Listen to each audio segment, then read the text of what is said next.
नमस्कार दोस्तों, आज बात करेंगे लोन को अप्रोच कैसे किया जाना चाहिए, कुछ behavioural and practical aspects of handling loans, specially bad loans. क्योंकि जो गुड लोन्स होते हैं, फर्ज कीजिए अगर आपने हाउसिंग लोन लिया और वो 9% की रेट ऑफ इंटरेस्ट पर है और रेंटल अर्नड और सेव्ड और प्रॉपर्टी की वैल्यू का अप्रिसिएशन 9% से ज़्यादा आ जाता है, तो उस केस में वो एक गुड लोन है, राइट। बट जनरली जो देखा गया है, लोग किन वजहों से लोन लेते हैं? अपनी लाइफस्टाइल को अपग्रेड करने के लिए, कार के लिए, ऑब्वियसली फॉर डेप्रिशिएटिंग एसेट, अपनी चाइल्ड के हायर एजुकेशन के लिए, अपने फादर की डिमांड को मीट करने के लिए, स्पेशली शादियों वगैरह के केस में शादी में लोग लोन ले लेते हैं, कहीं घूमने टहलने के लिए, ट्रैवल एक्सपेंसेस के लिए लोन ले लेते हैं, शो ऑफ कराने के केस में लोन ले लेते हैं। But before opting for any loan, आपको कैलकुलेट करना है कि कितने टाइम पीरियड में आप उस लोन को पे ऑफ कर पाएंगे। Tenure, right, tenure is clearly visible, but उस पैसे को पे ऑफ करने के लिए, प्रिंसिपल एंड प्लस इंटरेस्ट को पे ऑफ करने के लिए आपको कितने दिन काम करना पड़ेगा। फर्ज कीजिए अगर आप 5 लाख रुपए का लोन लेते हैं और उसमें 1 लाख रुपए आप इंटरेस्ट पे कर रहे हैं 3 साल के टेनर में, तो ये क्लियर हो गया कि अगर आपकी सैलरी 1 लाख रुपए पर मंथ है तो आप एक महीने सिर्फ और सिर्फ बैंक के लिए काम कर रहे होंगे, ना तो अपने लिए, ना तो अपने रिटायरल्स के लिए, ना तो अपनी फैमिली के लिए। तो एक महीने मतलब बैंक, कोई लेंडर पैसा जिसके पास है, उसने सिर्फ आपको उधार दिया और आप जो भी ऑफिस की प्रैक्टिकल चैलेंजेस है वो सिर्फ आप उसके लिए फेस कर रहे होंगे, ना कि अपने बेटरमेंट के लिए। और अगर मैं बाकी के 5 लाख जो आपने उधार लिए हैं उसकी बात करूं तो आप आधे से ज़्यादा साल सिर्फ यही कर रहे होंगे।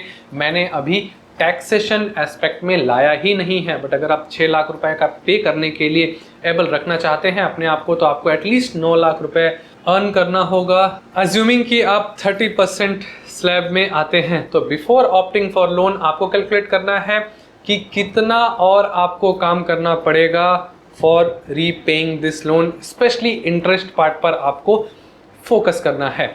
आजकल लोन लेना और अपने एसेट को लिक्विडेट करना बहुत ईजी हो गया है। पहले ये चैलेंजिंग हुआ करता था। अगर आपको पर्सनल लोन लेना है तो बैंक के बहुत सारे चक्कर लगाने पड़ते थे। अगर आपको कंज्यूमरेबल लोन लेना था तो आपको बहुत सारे चक्कर लगाने पड़ते थे। अगर आपको शेयर लेना हो, किसी भी तरीके के एसेट्स लेना हो, तो यस, ये इजी प्रोसेस नहीं होता था। बट आज के डेट में ये सब कुछ आपके फिंगर टिप्स पर है। आप इजीली परचेज कर सकते हैं और लिक्विडेट भी कर सकते हैं।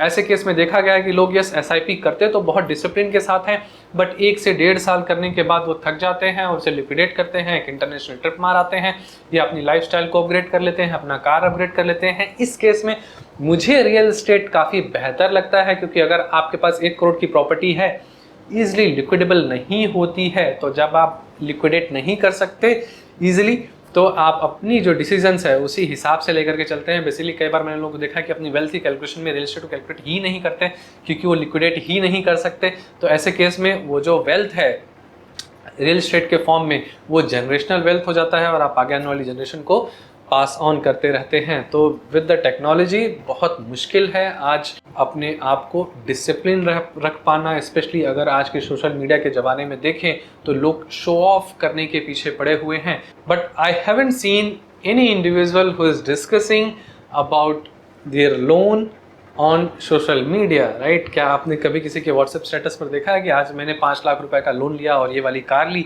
नहीं, लोग डिस्कस करते। बट सबसे इम्पॉर्टेंट एस्पेक्ट है, अगर आप कोई लोन लेना चाह रहे हैं तो अपने जो अच्छे फ्रेंड्स हैं, आपके कलीग्स हैं जिनसे आपकी अच्छी बनती है, उनसे डिस्कस ज़रूर करें। ये आपको हेल्प करेगा। आपकी जो रिक्वायरमेंट्स हैं लाइफस्टाइल की अपग्रेड करने से रिलेटेड चीज़ें जो आपने अपने दिमाग में बना रखी हैं, उस पर एक सेकेंड या थर्ड चेक लगेगा कि आप सही कर रहे हैं या नहीं कर रहे हैं। लोन की अच्छी और बुरी प्रैक्टिसेस आपको उनसे सीखने को भी मिल सकती हैं। बेस्ट केस में ऐसा भी हो सकता है कि आप अपनी रिक्वायरमेंट्स को कम कर लें और वो लोन ना लें। अब अगर आप ऑलरेडी लोन ले चुके हैं तो उस केस में क्या करना चाहिए, क्या प्रैक्टिकल अप्रोचेस हो सकते हैं? सबसे पहले तो आपको प्रिंसिपल अमाउंट जो कि रिमेनिंग है वो देखना है।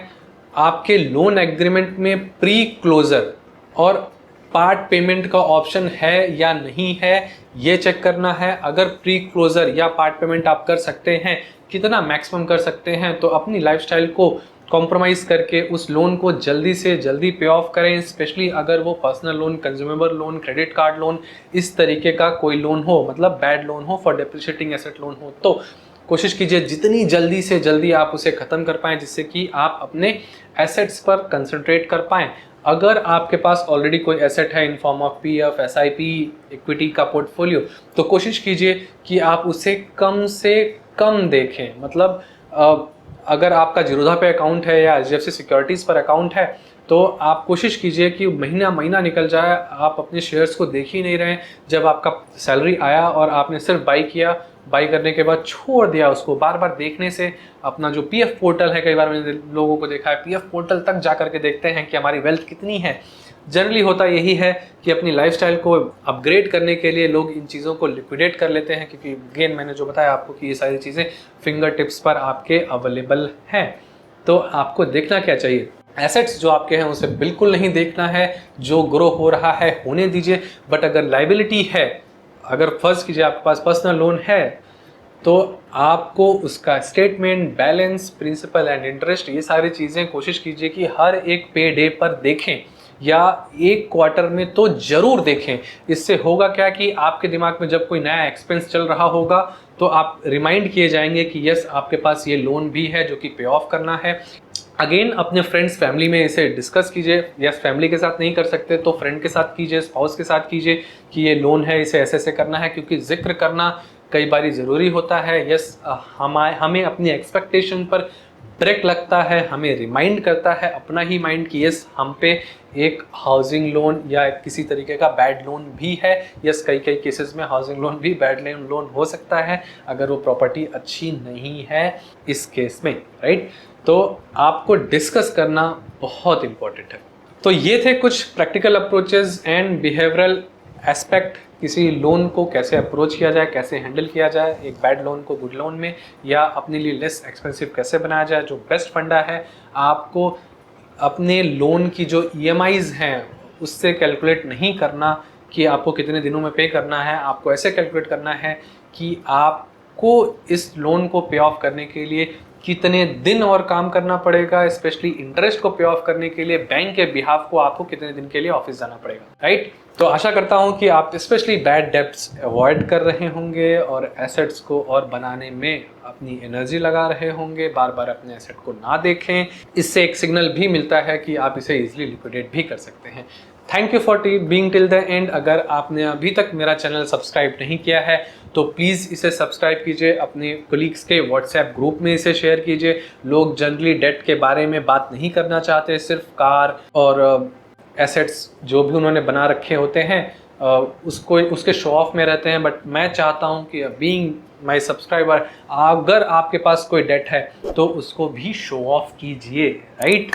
Thank you for being till the end. See you in another video. Bye bye.